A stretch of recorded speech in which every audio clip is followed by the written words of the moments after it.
Hello అండి అందరికీ ఈరోజు మేక తలకాయ కూర ఎలా చేయాలో చూద్దాం. ఇది చాలా సింపుల్గా ఈజీగా రెడీ అవుతుందండి.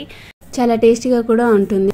ముందుగా కడిగి పెట్టుకున్న మేక తలకాయ ముక్కలు తీసుకొని ఒక హాఫ్ కేజీ వరకు అందులో ఒక టేబుల్ స్పూన్ ఉప్పు, ఇంకొక టేబుల్ స్పూన్ అయితే పసుపు వేసుకోవాలి.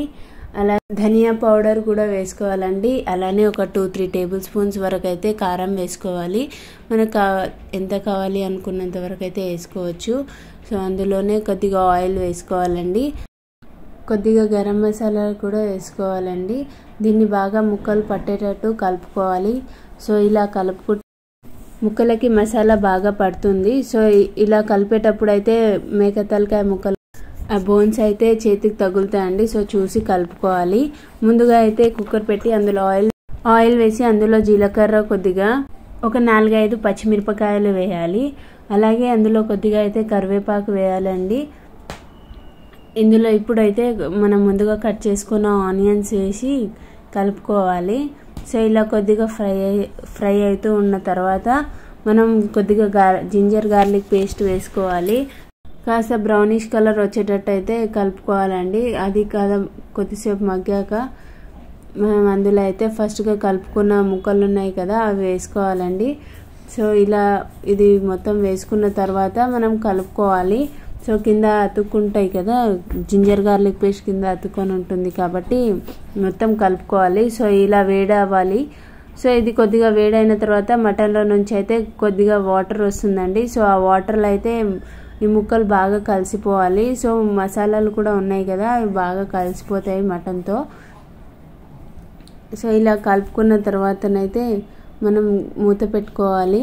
సో కొద్దిసేపు అయితే ఇలా ఒక 2 విజిల్స్ వచ్చే వరకు కూడా మనం పెట్టుకోవచ్చు. ఇలా ఈ ముక్కలు ఉడకడానికి అయితే మినిమం ఒక 3-5 విజిల్స్ అయితే పక్కా కావాలి. సో ముందుగా అయితే మనం ఒక 2 విజిల్స్ వరకు అలానే వాటర్ వేయకుండా మాత్రం విజిల్స్ రానియవచ్చండి. సో ఎందుకంటే అందులో నుంచే వాటర్ వస్తుంది కాబట్టి సో ఏం టెన్షన్ ఉండదు, ఏం అతుక్కోదు కూడా.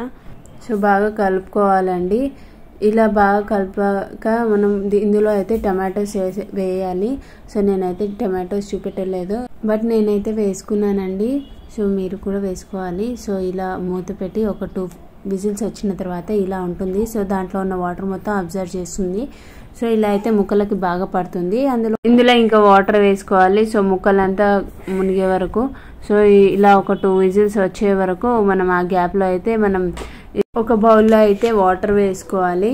సో అందులో ఒక 2-3 స్పూన్స్ వరకు అయితే పుట్నాల పొడి వేసుకోవాలండి. సో దీన్ని వేయడం వల్ల మన గ్రేవీ అనేది వాటరీగా కాకుండా థిక్గా ప్రిపేర్ అవుతుందండి. సో ఇలా వేసుకోవాలి. ఇందులో కొద్దిగా అయితే గరం మసాలా వేసుకోవాలి. ఇంకా కలుపుకోవాలి. కావాలంటే మనం చింతపండు పులుసు కూడా వేసుకోవచ్చు, బట్ మనం స్పైస్ అంత లేదు కాబట్టి ఏం అవసరం లేదు. మీరు కావాలంటే వేసుకోవచ్చు. ఇది కొంచెం దొడ్డుగానే ఉండాలి. సో దీన్ని ఇంకా 3 విజిల్స్ వచ్చిన తర్వాత మనం అయితే ఓపెన్ చేసుకున్న తర్వాత బాగా ఉడికింది అంటే ఇది అనేది ఇంకా వేసేయాలి. సో ఇలా వేయగానే మనం కలుపుకోవాలి, లేదంటే ఉండలు తయారవుతుంది. సో అప్పుడే కలుపుకోవాలండి. ఇలా కలుపుకున్న తర్వాత కొద్దిసేపు ఉడకాలి. సో ఇలా ఉడికింది ఒకసారి చూసుకోవాలండి అన్నీ కరెక్ట్గా ఉన్నాయో లేదో. ఇన్ కేస్ మనకి ఏదైనా తక్కువ అనిపిస్తే వేసుకోవాలి. ఇంకా ఫైనల్గా అయితే కొత్తిమీర, కాశ్మీరీ మేతి వేసుకొని కలుపుకోవాలి. సో ఇంతేనండి. సో చాలా ఈజీగా ప్రిపేర్ అయిపోతుంది అండ్ చాలా టేస్టీగా కూడా ఉంటుంది. సో మీరైతే ఒకసారి ట్రై చేసి చూడండి, ఎలా వచ్చిందో కమెంట్ చేయండి. Thank you for watching. Thank you.